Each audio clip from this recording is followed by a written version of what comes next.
নমস্কার। সকালে 6টায় উঠেছি, কিছুটা হাঁটলাম, কিছুটা শ্বাস প্রশ্বাসজনিত ব্যায়াম করলাম। তারপরে ভাবছি আপনাদের সঙ্গে একটু কথা বলি। আমি 67টা ঋতু চক্র পেরিয়ে 68তে চলমান। কিছুটা অভিজ্ঞতা তো হয়েছে জীবনে, সেই অভিজ্ঞতা নিয়ে আপনাদের সঙ্গে কথা বলবো সুস্থতা নিয়ে। হ্যাঁ, আমি সুস্থ। প্রচলিত অর্থে যে অসুস্থতার কথা বলি, প্রতিদিন আমার বন্ধুরা যে ওষুধপত্র খায়, আমি সেটা খাই না। এখনও সচল আছি, ভিতরে ভিতরে কি হয়েছে জানি না, কিন্তু সচল থাকার তো একটা কারণ আছে। আমার মনে হয় সেই কারণগুলো আমাকে সচল রেখেছে। এই সুস্থতা নিয়ে আপনার সাথে বলবো। সুস্থতা শুধু শরীরটাকে একটু দুমদাম করলাম, করলাম, এটা তো নয়। একটু ভালো খেলাম দিলাম, এটা তো নয়। সুস্থতা অনেক কিছুর উপর নির্ভর করে। আমি এখানে 8টা কারণ বলবো যারা পরস্পরের উপরে নির্ভরশীল। তার একটা বিঘ্ন হলে আরেকটা কাজ করে না, সুস্থতা পরিপূর্ণতা পায় না। 1 নম্বর আছে মানসিক সুস্থতা। আমাদের যেসব সমস্যা আসে, মনটাকে বিব্রত করে, সেগুলোকে কাটিয়ে উঠতে হয়। কিভাবে কাটিয়ে উঠতে হয় সেটা আমাদের ঠিক করে নিতে হয়, সেই সুস্থতা।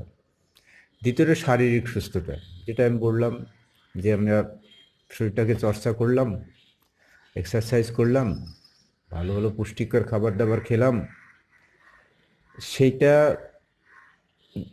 তো শুধু নয়, সেসবের মধ্য দিয়ে শারীরিক সুস্থতা অর্জন করা যায়, অর্থাৎ রোগ প্রতিরোধ ক্ষমতা বাড়ানো যায়। এই সুস্থতা তাই ওই 8টার একটা অঙ্গ। তৃতীয়টা হচ্ছে পেশাগত সুস্থতা। আমরা কাজ করি, কিছু না কিছু তো করি, বেকার থাকি সেও কিছু করি, চাকরি বাকরি করলেও কিছু করি, কিন্তু যে জায়গায় কাজ করি, সময় ব্যয় করি, সেখানে আমাদের মানিয়ে চলতে হয়।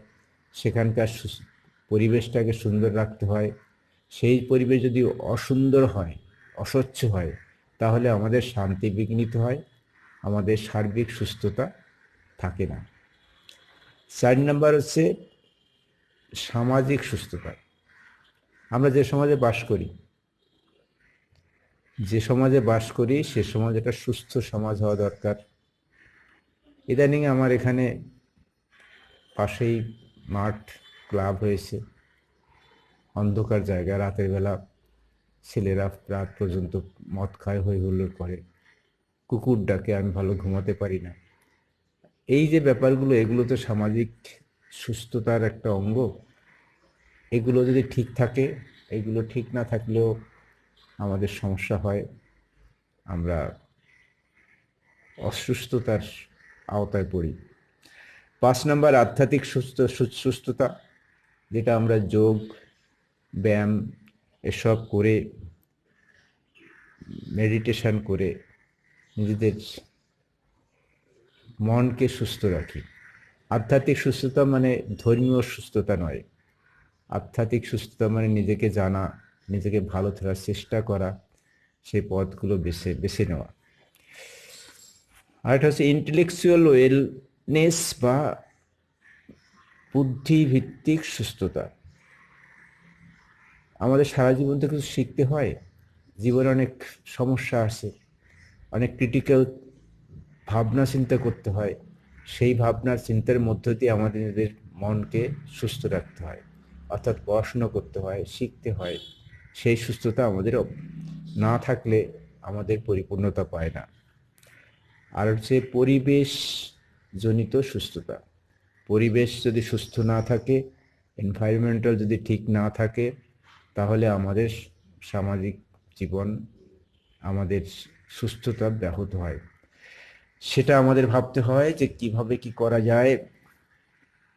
ওষুধের ব্যবহার, ইলেকট্রিকের ব্যবহার, কোনো জিনিসের পুনর্ব্যবহার করে, মানে ইউজ করা জিনিস পুনরায় ব্যবহার করা যায় কিনা, এগুলো পরিবেশ সংক্রান্ত বিষয়ে পড়ে।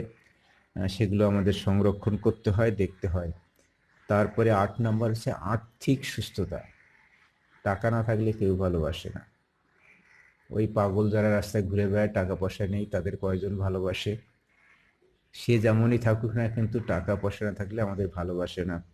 সেজন্যে আমাদের ব্যয় পরিচালনার দক্ষতা, আয় করার দক্ষতা, এগুলো খুব জরুরি। এই 8টি বিষয় যদি ঠিক থাকে, আমরা আমাদের জীবনকে সুস্থ জীবন বলতে পারি। আমি তো চেষ্টা করি এগুলো মানতে। মানতে পারি না, অনেক কিছুই আমি অভাব আছে।